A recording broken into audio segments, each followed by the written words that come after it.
ننجل المؤمنین، ہم اہل ایمان کو بھی نجات دیں گے اس طریقے سے، صرف یونس کو نہیں، اہل ایمان کو بھی۔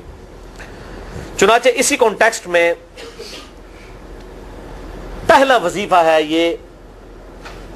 لا الہ الا انت سبحانک انی کنت من الظالمین کا۔ لیکن اس سے پہلے میں ایک امپورٹنٹ بات کروں دعا کے حوالے سے،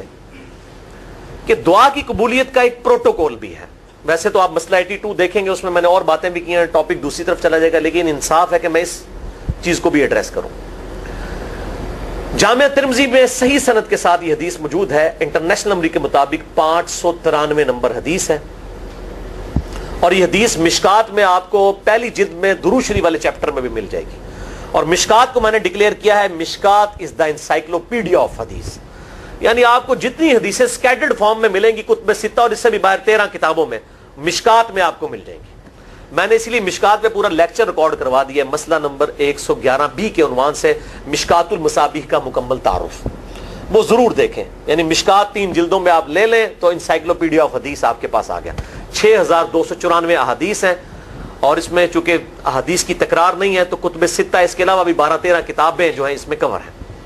اس میں بھی یہ حدیث موجود ہے۔ جامعہ ترمذی میں انٹرنیشنل نمبر کے مطابق 593 نمبر۔ سیدنا عبداللہ ابن مسعود رضی اللہ تعالیٰ عنہ کہتے ہیں کہ ایک دفعہ میں آپ صلی اللہ علیہ وسلم کی موجودگی میں نماز پڑھ رہا تھا، اور سیدنا ابو بکر اور عمر رضی اللہ تعالی عنہما وعلیہم السلام وہ بھی وہاں پہ موجود تھے۔ میں نماز کے جب یعنی کہ تشہد میں بیٹھا، میں نے اللہ کی حمد کی، التحیات للہ والصلوات والطیبات، اس کے بعد درود پڑھا،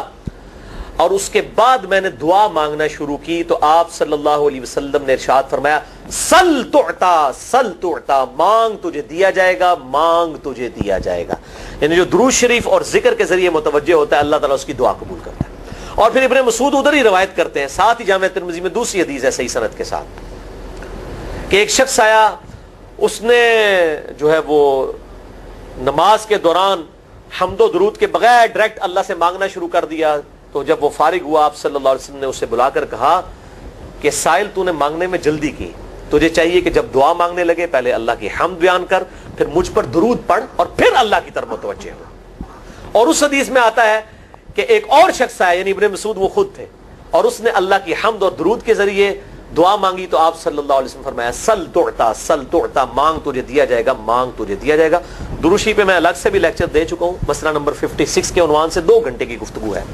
درود شریف کے صحیح فضائل اور صحیح احکام و مسائل بڑی ڈیٹیل کے ساتھ ہر اینگل سے درود شریف کے حوالے سے آپ کو وہ سمجھ لیں کہ انسائکلوپیڈیا ہے وہ لیکچر، مسئلہ نمبر 56 اہل سنت پاک .com پہ۔ تو دعا کے لیے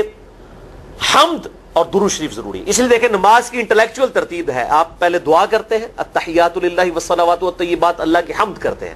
پھر نبی صلی اللہ علیہ وسلم پر سلام عرض کرتے ہیں السلام علیکہ ایھا النبی، اس کے بعد آپ درود پڑھتے ہیں، اور اینڈ پہ آپ دعا مانگتے ہیں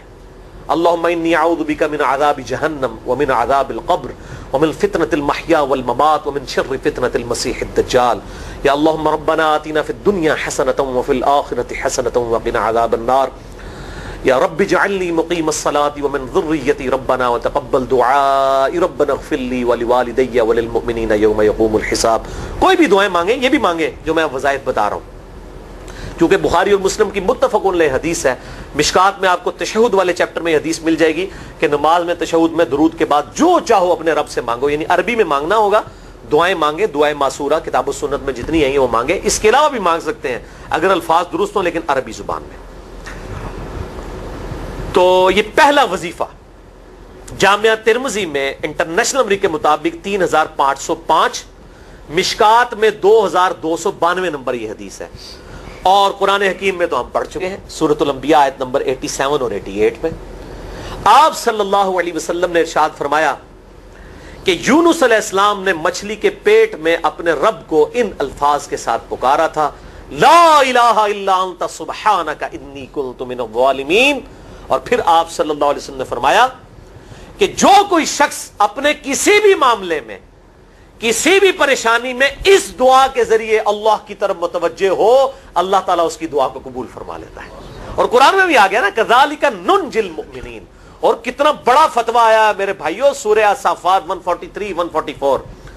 فلولا انہ کان من مسبحین، اگر یونس ہمیں ان الفاظ میں ہماری تسبیح نہ کرتا للبث فی بطنہ الی یوم یبعثون، تو مچھلی کے پیٹ میں قیامت تک مچھلی کے پیٹ میں رہتا اگر اس طرح نہ ہمیں پکارتا، اس کی قبر مچھلی کا پیٹ بن جاتی۔ یعنی یہ اتنا عتاب، اور وہ دور ہو گیا اس دعا سے، بہت بڑے اسماء اعظم میں سے ہے۔ تو یہ بہترین دعا، بہترین وظیفہ، اسماء اعظم میں سے بہترین چیز، اور سب سے بڑھ کر جو میں نے بات کی کہ بہترین استغفار، اللہ سے توبہ مانگنے کا بہترین ذریعہ۔ اور کس طریقے سے؟ اے اللہ تو پاک ہے نا، تجھ سے تو غلطی نہیں ہوگی، میں بندہ ہوں، غلطی کروں گا، تو اللہ نے تو معاف کرنا ہے نا، کیونکہ جب بندے نے اپنی عاجزی کا اظہار کر لیا ہے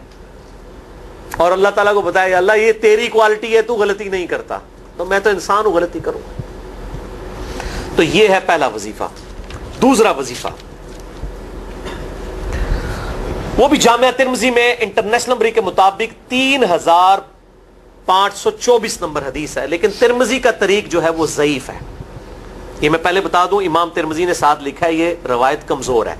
لیکن ضروری نہیں ہوتی کہ روایت اگر ترمذی میں کمزور ہے تو کہیں اور وہ روایت صحیح نہیں موجود ہے۔ اس کی صحیح سند المستدرک للحاکم میں انٹرنیشنل نمبر کے مطابق 1862 نمبر موجود ہے،